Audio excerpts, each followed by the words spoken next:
주님께서 부활하신 다음에 이 땅에 40일 동안 계시다가 이 세상을 떠나서 하늘나라로 승천을 하셨습니다. 왜 40일 동안 계셨을까라고 하는 궁금증은 모든 성도들에게 있을 것으로 생각을 합니다. 주님께서 40일 동안 계시면서 11번 정도 제자들에게 나타나셨습니다. 무덤가에서 막달라 마리아에게 나타나셨고, 또 무덤에 갔던 여인들에게도 주님께서 자기의 모습을 보여주셨습니다. 엠마오로 가는 제자들이 있었는데 주님께서 그 옆에 같이 동행하시면서 또 그들과 대화를 나누셨습니다. 베드로에게도 나타나시고, 또 도마가 없었을 때 열제자에게도 나타나신 적이 있습니다. 나중에 또 도마도 주님이 만나 주셨죠. 갈릴리 호수에서 베드로가 나는 물고기 잡으러 가노라 그러면서 6 제자들과 함께 또 고기를 잡았는데 그때도 주님께서 찾아오셨습니다. 갈릴리 산에서 또 11 제자에게 나타나시고 500의 형제에게 보이셨다, 이렇게 또 성경에 나와 있습니다. 고린도전서 15장 7절에 보면 바울이 야고보에게도 나타나셨다, 이렇게 또 말씀하시는 것을 또 볼 수가 있습니다. 주님께서 어쨌든 이렇게 한 10번이나 11번 정도 확실하게 이렇게 나타나셨죠. 우리가 이거를 보면 주님께서는 한 사나흘 정도의 평균적으로 나타나신 것이다. 40일 계시면서 첫날 10번 다 나타나신 게 아니고, 또 처음에 한 보름 이상을 가만히 계시다가 나중에 나타나신 게 아니고, 부활하시면서부터 그때부터 나타나시기 시작해서 맨 마지막에 승천하실 때에도 자기의 모습을 보여주셨습니다. 그래서 처음과 마지막 다 주님께서 보여주시고, 또 중간중간에도 이렇게 주님이 나타나셨다 하는 것을 알 수가 있습니다. 주님께서 부활을 하시고 40일 동안 이 땅에 계셨는데 40일 동안 왜 계셨을까? 40일 동안 계실 무슨 이유가 있을까? 그런 생각을 해볼 수가 있죠. 주님께서 이 땅에 계시면서 얼마나 고통을 많이 당하셨습니까? 그래서 주님께서 부활을 하셨으면 내가 빨리 하늘나라로 올라가야 되겠다. 내가 원래 저 하늘나라에서 왔고 저희가 내 고향집이고 하니까 주님께서 한 사흘 만에 하늘나라 올라가시고, 그래도 뭐라고 할 사람이 있겠습니까? 근데 주님께서 이렇게 40일 동안이나 아주 긴 기간이죠. 이 기간 동안 주님이 이 땅에 계셨다 하는 것을 알 수 있습니다. 주님이 이렇게 긴 기간 동안을 계시면서 무슨 일을 하셨나 이렇게 보면은 제자들과만 만나신 것을 성경에서 가르쳐주고 있습니다. 당시 어떤 왕을 만났다, 대제사장을 만났다, 또는 예수님을 반대하던 어떤 악질 같은 어떤 학자를 만났다, 이런 적이 한 번도 없고 오직 제자들과만 만나 주셨다 하는 것을 성경이 가르쳐주고 있습니다. 결국은 불신자와는 한 번도 만난 적이 없다 하시는 것을 알 수 있습니다. 하나님을 믿지 않는 사람이 이렇게 부활하신 예수님을 만날 자격이 없죠. 하나님은 아무나 만나 주시는 것이 아니죠. 이렇게 주님을 진실로 믿고 따랐던, 그리고 주님에게 또 믿고 훈련을 받았던 그러한 제자들에게 나타나시는 것이지, 주님께서 뭐 어떤 사람이 내가 주를 만나고 싶다, 뭐 그렇다고 해서 주님이 그 사람에게 나타나시고 그런 것은 성경적이 아니다 하는 것을 우리가 성경에서 알 수가 있습니다. 주님께서 이렇게 나타나신 그 가장 중요한 이유는 오늘 성경 본문에 보니까 살아계심을 나타내사 하는 이 말씀을 보니까 주님께서는 제자들에게 내가 분명히 죽음에서 살아났다고 하는 것을 가르쳐 주시려는 분명한 의도가 있는 것을 알 수가 있습니다. 주님은 돌아가시기 전에도 내가 죽을 것인데 그러나 내가 살아날 것이라는 것을 계속해서 가르쳐 주셨습니다. 여러 번 가르쳐 주셨죠. 제자들은 어쨌든지 살아나시는 것도 중요하지만 이 땅에서 죽으신다고 하는 그 자체를 좋아하지 않았죠. 내가 예수 그리스도를 스승으로 믿고 따르는데 그분께서 돌아가시면 우리는 뭐가 되느냐, 이런 마음이 당연히 있었을 거 아닙니까? 내가 믿고 따르는 그분께서 강력한 힘을 가지시고 이 땅에서 힘있게 살아가야 나에게도 도움이 되는 거 아니겠습니까? 그러니까 주님께서 내가 자꾸 죽는다, 그리고 내가 부활한다, 이렇게 말씀하실 때마다 제자들은 죽긴 왜 돌아가신다는 거야? 좀 승리의 주님으로 계시지.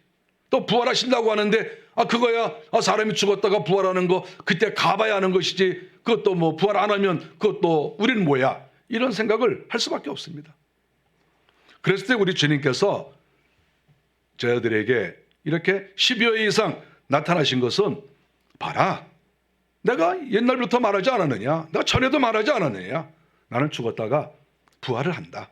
그래서 자, 여기 내가 부활했어, 이 모습을 봐라. 주님이 이렇게 여러 번 나타나신 것을 알 수 있습니다. 승리의 모습을 보여주신 것이죠. 살아나는 것을 보여준 거죠. 우리가 보여주는 거 굉장히 중요합니다. 내가 쫄딱 망했었는데 하나님께서 나를 살리셨다, 이거 굉장히 중요한 거예요. 여러분, 보여주는 거 이 세상에서 굉장히 중요합니다. 주님은 그걸 아신 거예요. 한 번 다 부활하셔서 그 모습을 제자들에게 보여주시고, 자, 됐지? 나 부활한 거 너희들 봤지? 자, 그럼 나 하늘나라 올라간다. 그리고 올라가신 게 아니라는 거예요. 그래서는 우리 인간이 못 믿어요. 여러분 믿을 것 같습니까? 부활하신 모습을 한 번 보여준 것으로 제자들이, 자, 됐습니다, 우리는 주님이 부활하신 거 봤으니까 자, 이제 우리는 부활의 주님을 믿습니다. 그리고 그들이 부활의 주님을 증거하고 평생 주님을 믿고 따라갈 것 같습니까? 그거 쉽지 않아요. 거의 불가능하다고 생각합니다. 주님이 보실 때 40일이라고 하는 기간을 딱 정해놓으시고, 내가 이 정도는 내 제자들에게 내가 보여줘야, 내 모습을 보여주고 또 며칠 지나서 또 보여주고 계속해서 이렇게 반복적으로 보여줘서 저 사람들의 마음속에, 머릿속에, 영혼 속에, 저분이 하나님이 맞구나, 그리스도가 맞으시는구나, 하나님께서 우리의 스승님 예수 그리스도를 살리셨구나, 그런 것을 완전히 생각으로, 몸으로, 내 영혼이 느끼도록, 그것을 체험하도록 우리 주님이 그렇게 하셨다 하는 것이죠. 사람은 아무리 머리가 좋아도 또 어떤 경험한 것을 금방 잊기가 쉽습니다. 작심삼일 아닙니까? 부활하신 주님을 만나 뵙고, 정말 주님이 부활하셨구나, 내가 이제 부활의 주님을 증거해야지, 이런 마음을 가졌을지라도 한 사흘 지나면 또 마음이 사르르 또 이렇게 약해지면서, 이거 정말 주님이 부활하셨나? 또 주님이 하늘나라 올라가시면 우리가 무슨 힘으로 이렇게 또 복음을 증거하지? 우리가 부활의 주님을 정말 증거할 수 있을까? 이런 생각이 한 3, 4일만 지나면 그런 생각이 들 수밖에 없어요. 그럴 때 또 주님께서 나타나셔서, 봐라, 내가 부활하지 않았느냐? 또 나타나시고, 또 한 3, 4일 지나서 또 제자들의 마음이 또 약해졌을 때 또 주님이 나타나시고, 어디에 주님이 나타나셨대더라, 또 엠마오로 내려가는 제자들에게 나타나셨대더라, 또 어디에 나타나셨대더라, 계속해서 이러한 이야기가 한 10번 정도 이렇게 되니까 정말 부활하셨다, 이렇게 되는 거예요.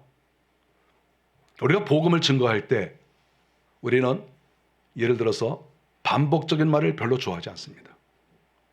저거 들은 말인데, 저거 다 아는 것인데, 우리가 안다고 실천하는 게 아니에요. 내가 귀로 알아서 들어서 내 머리로 어떤 지식적으로 쌓여 있다고 그래서 우리가 그 어떠한 그 내용을 가지고 내 인생을 목숨 바쳐 살기가 어렵습니다. 아는 것 가지고 안 돼요. 사람은 내가 아는 것을 체험해야 돼요. 그리고 그 체험도 내 몸에 뿌리가 박혀야 돼요. 인이 박혀야 돼요. 그렇지 않으면 약해요. 약해. 공부 잘하는 사람은 예습도 하고 또 열심히 공부도 하고 선생님 말씀도 잘 듣고 집에 가서 복습도 하고, 복습도 한두 번 하는 게 아니라 여러 번 하고 그런 사람이 공부를 잘하잖아요. 공부 못하는 애들은 책 한번 딱 보고 선생님 말 듣고 저거네? 다 안 되는 거죠. 친구들이 물어보면 나 다 알아.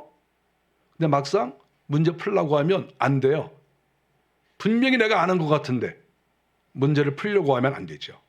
왜 그렇습니까? 훈련이 안 된 거예요. 2번, 3번, 4번, 5번, 10번, 20번, 100번이라도 계속해서 이것이 내가 들려지고 내가 눈으로 보고 몸으로 체험하고 이렇게 하는 것이 아주 중요한 것이죠. 우리 기독교라고 하는 것은 그런 거예요. 다른 분야도 마찬가지라고 저는 생각합니다. 왜 우리가 연습을 하겠습니까? 머리로는 다 알죠. 공이 이렇게 날라오면 이렇게 받아야 된다. 그거 이론적으로 모르는 사람이 어디 있습니까? 몸이 안 따라줘요. 훈련으로만 가능한 것이죠. 저는 성경을 보면서 왜 예수님께서 40일 동안 이렇게 계셨을까? 그리고 10번 이상 나타나셨을까? 그랬을 때 이렇게 해야만이 제자들이 확신을 가지고 복음을 증거할 수 있다. 이렇게 성경을 봅니다. 뿐만 아니라 우리 주님께서는 이 교육을 하실 목적으로 이렇게 하셨다 하는 것을 알 수 있습니다. 우리가 교육이 필요하고 또 이 교육도 전에도 말씀을 드렸지만 반복이 필요하고 시간이 필요합니다. 내가 어떤 말을 들었을 때 주입식 교육은 예를 들어서 나 부활했지? 그러니까 너 당장 나가서 부활을 증거해. 이거는 주입식 교육과 마찬가지예요. 주님의 부활을 내가 눈으로 보고 말씀하시는 것을 귀로 듣고 내가 생각할 시간이 필요해요. 생각할 시간. 그래서 주님은 나타나신 다음에 그 다음날 바로 나타나신 경우도 물론 있겠지만 항상 시간을 이렇게 두셨습니다. 시간을 둬야 그 부활의 사실에 대해서 내가 다시 한번 곱씹어 보고 생각해 보고 그래서 내 마음에서 믿음과 믿지 않음 사이에 계속 투쟁이 일어나고 그러면서 나중에 확신이 생기고 또 내 마음속에 아직 결정이 나지 않는 정말 부활하셨을까? 아니야, 부활하시지 않았어. 이러한 갈등이 계속해서 일어났을 때 또다시 주님께서 나타나심으로 정말 주님이 부활하셨네. 이렇게 되는 거죠. 또 그러다가도 또 갈등할 수 있어요. 그런데 또 주님이 나타나셔서 확증해 주시고 이러한 믿음과 번민과 의심 이런 것들이 계속 반복적으로 나타날 때마다 또 주님이 나타나셔서 확증해 주시고 이렇게 했을 때 믿음이 성장을 하는 것입니다. 주님이 나 나타났다. 나 부활했다. 그래서 한번 쫙 가르쳐 주시고 됐지? 너희들 이제 나가서 복음 증거해. 그거 복음 증거할 힘이 없어요.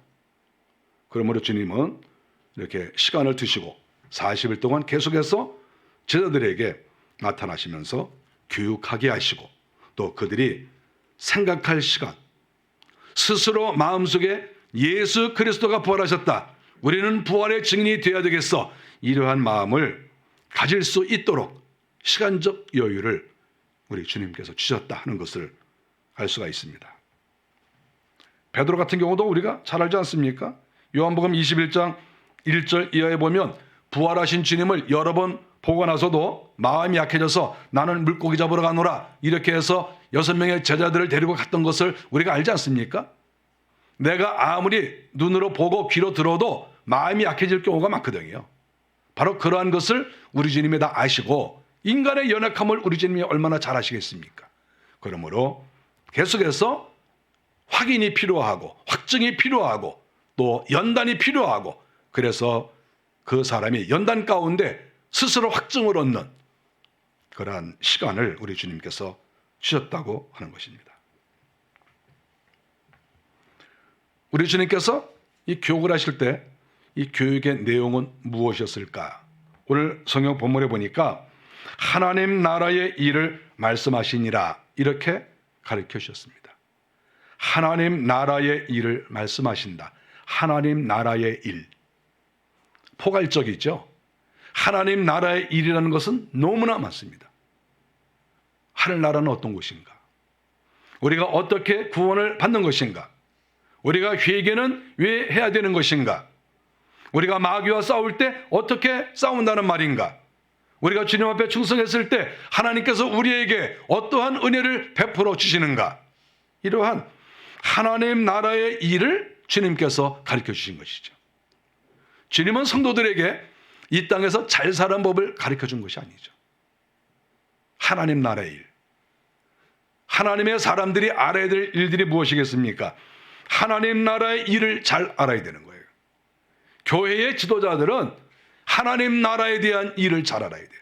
하나님 나라에 대한 것. 우리 교회에 중요한 직분을 맡고 있는 그런 분들도 마찬가지입니다. 세상적인 거 우리가 많이 알 수도 있어요. 우리가 세상을 살아가니까 다 필요합니다. 그거 무시하는 거 아니지만, 그러나 교회에서 중직을 맡는 사람이라고 하면 하나님 나라 일에 대해서 잘 알아야 되는 거죠. 하나님 어떤 분이신가? 예수 그리스도가 어떤 분이신가? 이런 거를 잘 알아야 되는 거예요. 교회 나와서 대화를 나누는데 맨날 세상적인 이야기만 하고 하나님 나라에 대한 이야기를 제대로 말하지 않는 그런 사람들을 우리가 가끔 보게 됩니다. 관심이 세상밖에 없어요. 그러니까 그런 사람이 하나님 나라의 일을 잘 몰라요. 그러면 주님께서 원하시는 것은 복음의 증인이 되는 것인데, 부활의 증인이 되는 것인데 증인이 될 수가 없어요. 성도에게 있어서 가장 중요한 일은 하나님 나라의 일에 대해서는 나에게 다 물어보십시오. 내가 다 대답해 드리겠습니다. 내가 돈 버는 방법은 잘 모르지만, 내가 미용에 대해서는 잘 모르지만, 내가 하나님 나라에 대해서는 저한테 물어보십시오. 아마 제가 거의 대부분 대답해 줄 수 있을 겁니다. 이렇게 말해야 우리 주님의 제자가 되는 것 아니겠습니까? 그래서 주님께서는 하나님 나라의 일을 말씀하셨다, 이렇게 성경에 못을 받고 있는 거예요. 우리가 진실된 하나님의 사람이 되고 부활의 증인이 되려면 하나님에 대해서, 하나님의 그 일에 대해서 전문가가 되어야 되는 것이죠. 어설픈 사람이 돼서는 안 되는 거예요. 우리가 어설퍼가지고 어떻게 우리가 일을 하겠습니까? 선무당이 사람을 잡는 거예요. 우리 그런 말이 있어요. 선무당이 사람을 잡는다. 제대로 알지 못하는 사람이 굉장히 많이 아는 것처럼 이렇게 하다가 사람 잡아요. 오늘날 교회 안에 그런 게 너무나 많아요. 하나님에 대해서 잘 알지 못하면서, 천국에 대해서도 잘 알지 못하면서 선무당이 사람 잡듯이 자기가 굉장히 뭐나 아는 것처럼 가르쳐가지고 사람을 다 망쳐버리는 이러한 경우가 교회 안에 굉장히 많습니다. 지금 주님께서는 이렇게 하나님 나라의 일을 말씀하시니라. 주님이, 부활하신 주님께서 그 중요한 시간에 그 나타나셔서 하시는 말씀은 항상 하나님 나라의 일. 하나님 나라는 이런 것이다. 천국은 이런 것이다. 우리가 복음을 전해야 될 그 이유는 이런 것이다. 구원이란 이런 것이야. 이렇게 주님께서 하나하나 가르쳐 주시는 것이지요. 우리가 어떻게 보면, 아니 주님 그런 것은 부활하시기 전에 다 가르쳐 주시면 되는 것이지, 부활하신 다음에 구태여 또 뭘 가르쳐 주십니까? 이런 생각도 할 수가 있어요. 저도 그런 생각을 해봤습니다. 하나님 나라의 일을 가르치신다고 그래서 제가 맨 처음에 이 성경을 보면서 설교 준비하면서 그렇게 생각했어요. 처음에는 아니 주님이 하나님 나라의 일을 3년 동안에 뭐 하시느라고 못 가르쳐 주시고 지금 부활하셔가지고 하늘나라 올라가시는 그 마지막 순간, 그 순간에 뭘 또 제자들에게 하나님 나라의 일을 가르쳐 주신다고 또 붙잡고 그러시는 거야? 이 생각을 제가 했어요. 여러분 그런 생각 안 했습니까? 관심도 없지. 저는 관심이 많아. 왜 이때 가르쳐 주실까? 아니 지금까지 뭐 하고?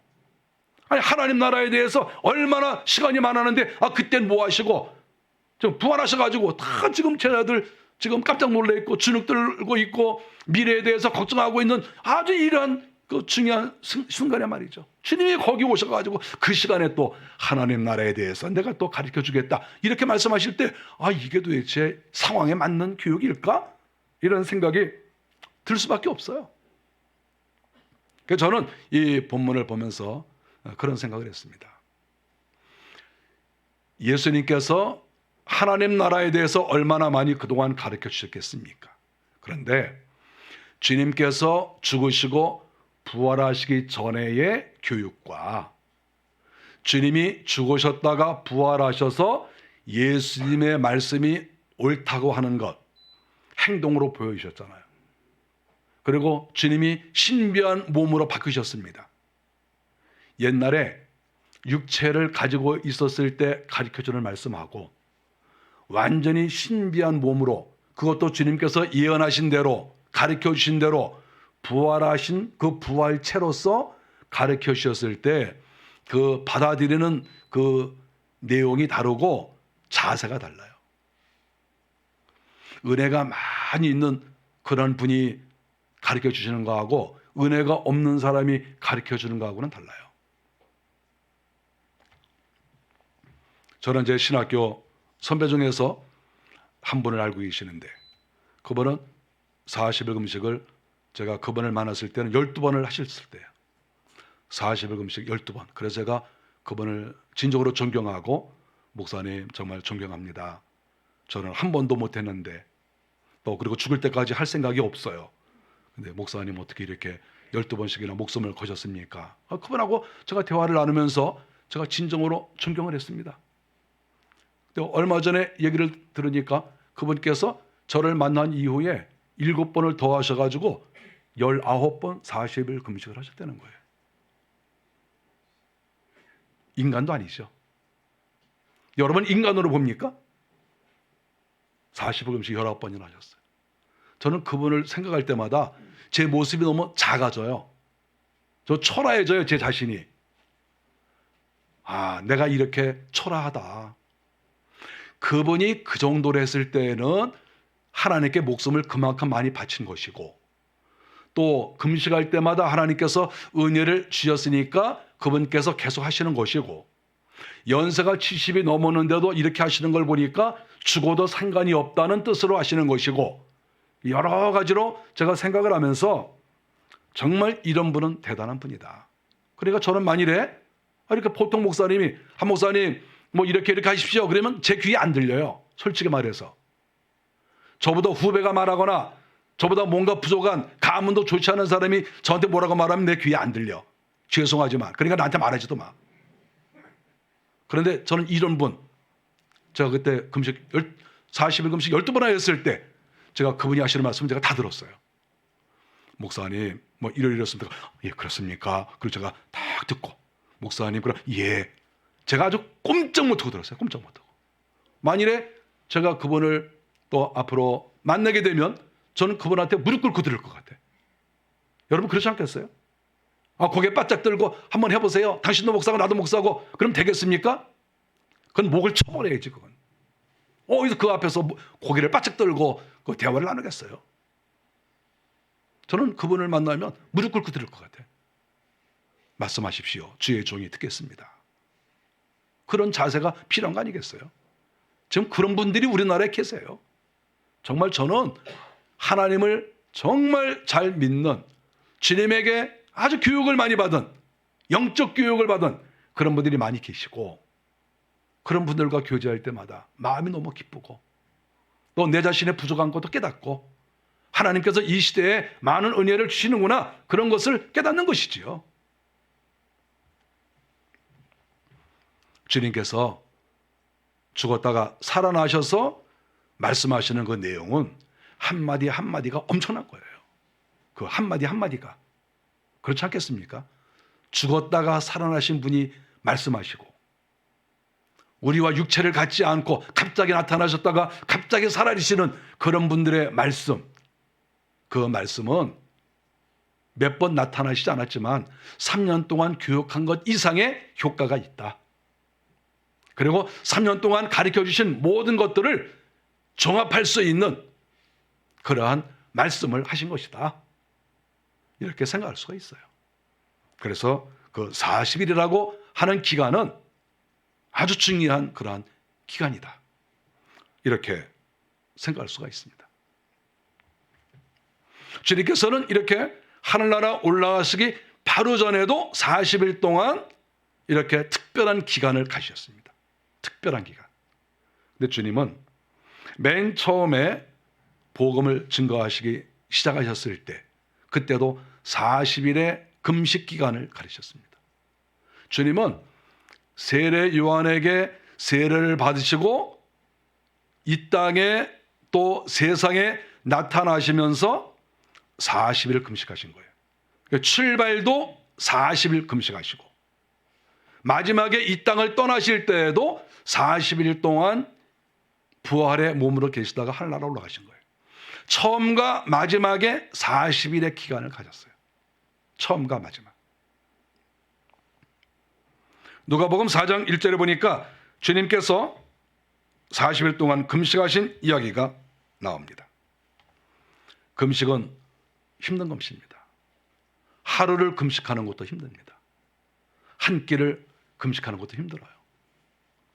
한 끼 금식 힘들어요. 사실 제가 지난 고난 기간 때, 고난 주간 때 제가 금요일 날 또 할 일도 많고 그래서 점심만 제가 금식을 했습니다. 주님 생각하면서. 몸에 힘이 쭉 빠져요. 한 끼밖에 안 먹었는데. 제가 마음속에 생각하기를 하루 안 하길 너무 잘했다. 그런 생각을 했어요. 근데 저 어떤 성도들 얘기 들어보니까 우리 교회 또 성도들이 약간 또 좀 목사보다 더 훌륭한 사람이 있어가지고 하루 금식했다. 그런 분들 얘기가 들리는데 어이구 어떻게 하루 어떻게 했냐. 제가 그런 생각이 들었어요.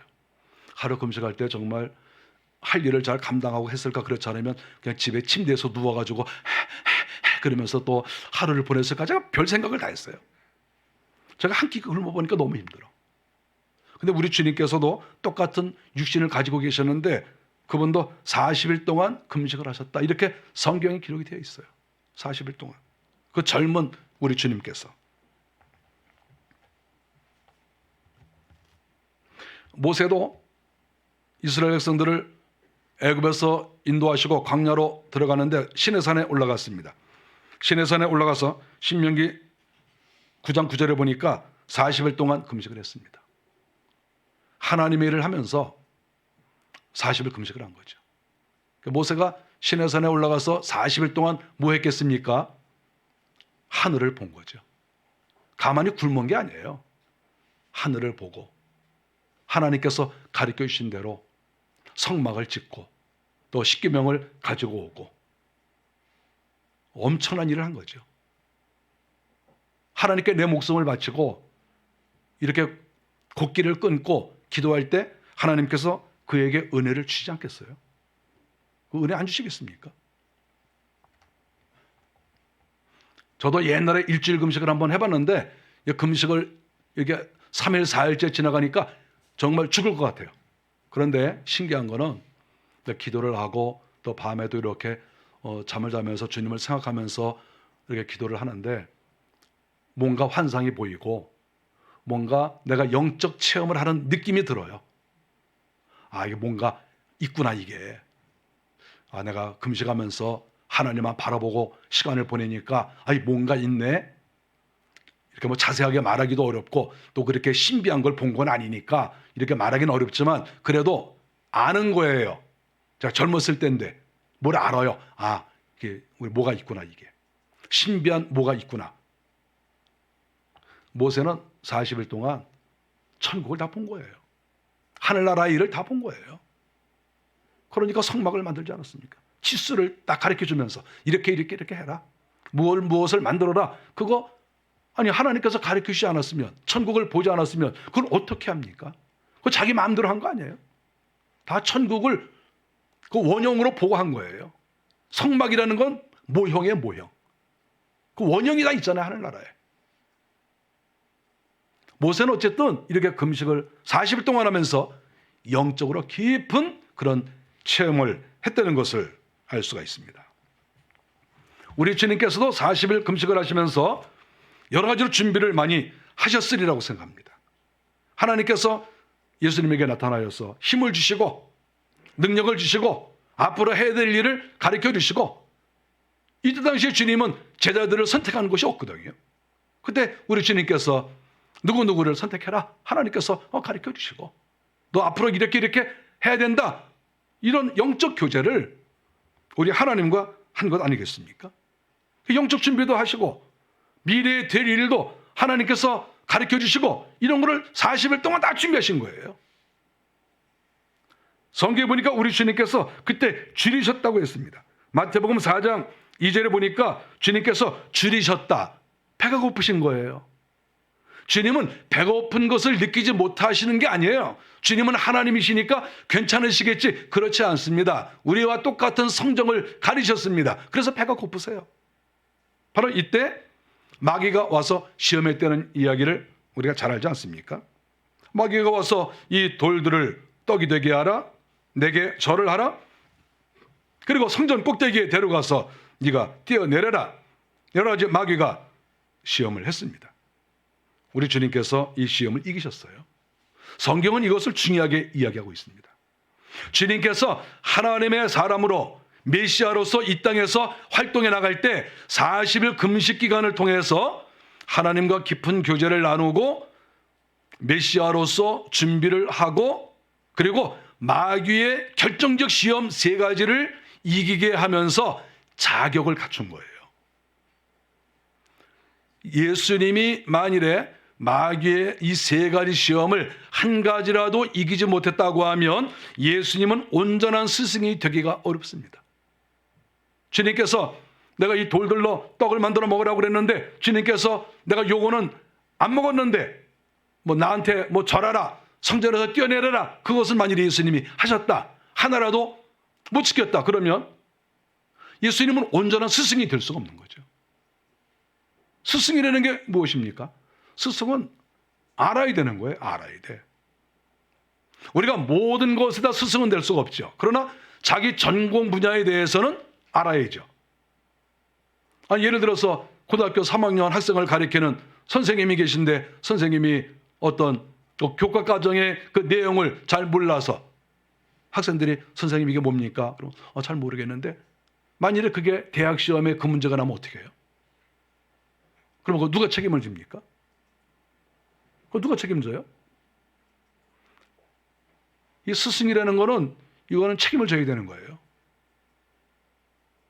선생님이 가르쳐 주질 않아서 우리가 몰랐어요. 그럼 어떻게 할 거냐고. 그러면. 선생님이 가르쳐 준 대로 썼는데 틀렸대요. 그럼 어떡합니까? 선생님이 가르쳐 준 대로 썼는데 틀렸대. 선생님이 안 가르쳐 주셔서 못 썼어. 그럼 그 학생은 어떡하냐고. 기독교는 안 그런 줄 알아요? 기독교도 똑같아요. 가르쳐 줬는데 잘못 가르친 거야. 스승이 몰라. 그러면 거기서 배운 사람 어떻게 해요? 그 누구에게 하소연하냐고. 지도자를 잘못 만나서 그런 것인데. 이걸 누가 책임을 지냐고 이걸. 스승은 승리해야 되고 스승은 이겨야 되는 거예요. 다 알아야 돼, 스승은. 자기가 맡은 분야에 대해서. 예수님은 마귀와 싸워서 이기셨어요. 그러니까 주님께서 제자들에게 너희들이 마귀를 조심해라. 마귀가 이렇게 공격하는데 이렇게 하면 이긴다. 그거를 주님이 몸소 체험을 하셨기 때문에 제자들에게 가르쳐 줄 수 있고 또 제자들도 스승을 믿고 따라갈 수가 있는 거예요. 어떤 스승이 나는 이걸 잘 못하지만 너희들은 잘해봐라. 그러면 스승으로서 자격이 좀 손상이 됩니다. 나는 못하는데 너희들은 해라. 나는 수영을 못해서 저 강을 못 건너가는데 너희들 한번 건너가봐. 그 수영은 어떻게 하나요? 손으로 이렇게 하면 돼. 스승이 한번 해보세요. 나는 못해. 그럼 그 교육이 되겠습니까? 스승이 한번 해봐야 될 거 아니에요.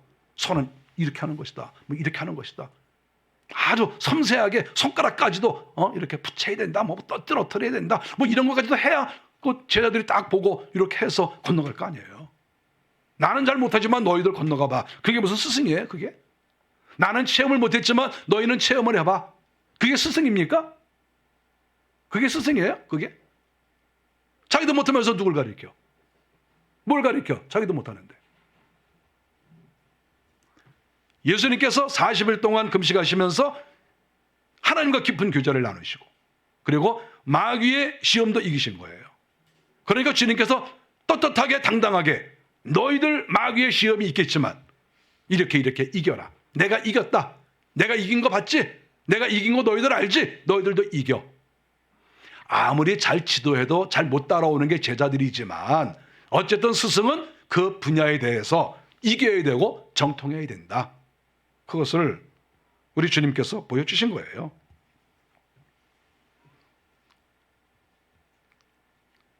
우리 주님께서 40일 금식 기간 동안에 승리하지 못하셨다고 하면 예수님의 제자들도 승리할 가망성은 거의 없는 것이다. 이렇게 볼 수가 있습니다. 주님의 교육이 성공한 것은 주님께서 마지막 40일 동안 부활하신 그 부활의 몸으로서 제자들에게 나타나셔서 가르쳐 주시고, 그리고 그 제자들이 순종해서 마가의 다락방에서 120명이 모여서 기도했는데 거기서 성령을 충만히 받은 것이죠. 신적 체험을 한 것이죠. 예수님의 제자들은 살아계신 주님도 만나보고 부활하신 주님도 만나보고 그리고 성령도 체험하고 신비 체험을 계속한 거예요. 기독교라는 것은 어쩔 수 없이 신비 체험을 해야 되는 거예요. 그런 체험이 없이 어떻게 우리가 이 땅에서 복음을 위해서 죽겠습니까? 저는 예수님께서 맨 처음 40일 금식하시고 출발하시고 마지막도 40일 동안 이 땅에 계시다가 하늘나라 올라가시고 또 모세도 40일을 하나님께 또 금식하며 기도하고 이런 것들 몇 가지를 보면서 이런 생각을 했습니다. 40의 의미는 무엇일까? 그런 생각을 한번 해봤는데, 먼저 이 40일 금식은 특별히 예수님에게 대해서 생각을 해본다고 하면 사역을 감당하기 위한 준비의 기간이다. 이렇게 볼 수가 있습니다. 또 하나는 교육의 기간이다. 이렇게 볼 수 있습니다. 자기 자신을 준비하고 또 제자들에게 교육할 수 있는 교육의 내용을 준비한 그런 기간이라고 볼 수 있습니다. 또 한편 생각하면 고난의 기간이라고도 볼 수가 있습니다.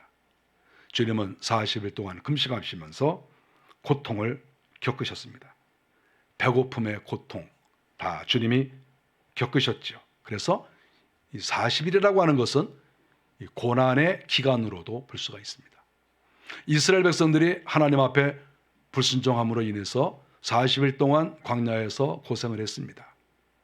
불순종의 죗값이죠. 고생 많이 했습니다. 고난의 기간이라고 볼 수가 있죠. 40일이라고 하는 것은 또 한편 생각해 보면 새로운 시대로 들어가는 그러한 기간이라고 볼 수가 있습니다. 40일이 지나면 전혀 새로운 나라가 다가오는 것이죠. 예수님의 40일 금식을 끝나시고 그 다음부터 열정적으로 복음을 증거하셨습니다.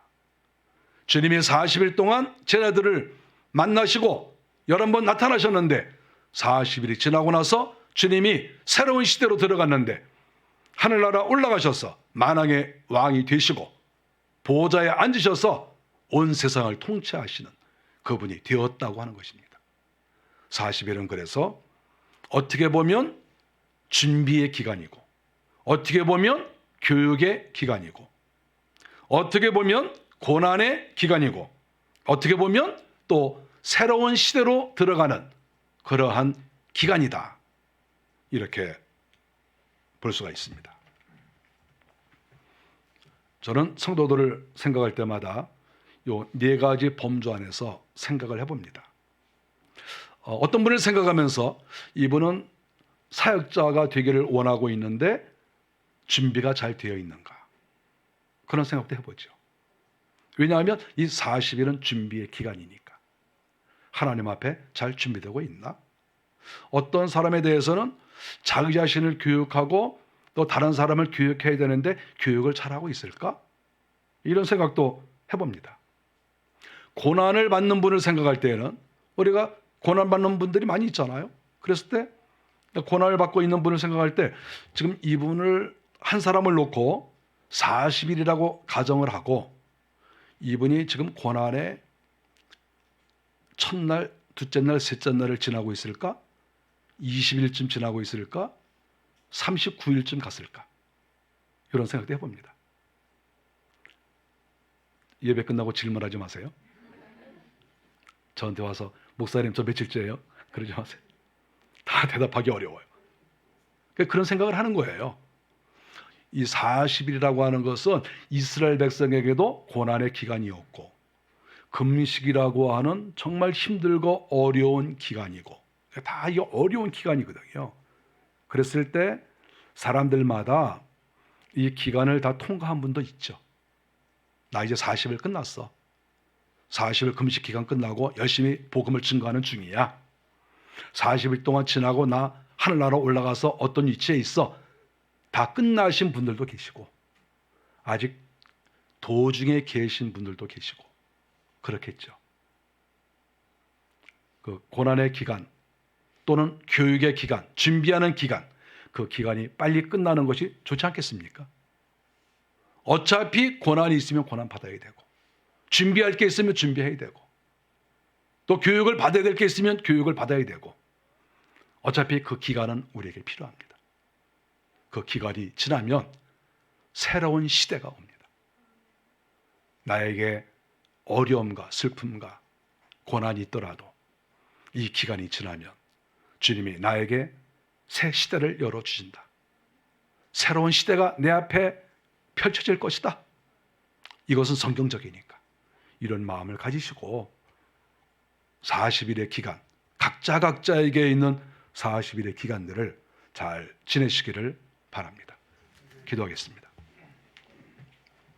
하나님 은혜 감사합니다. 저희가 오늘 주님께서 부활하신 이후에 40일의 시간을 보내셨는데 저희도 여러 가지로 생각을 해봅니다.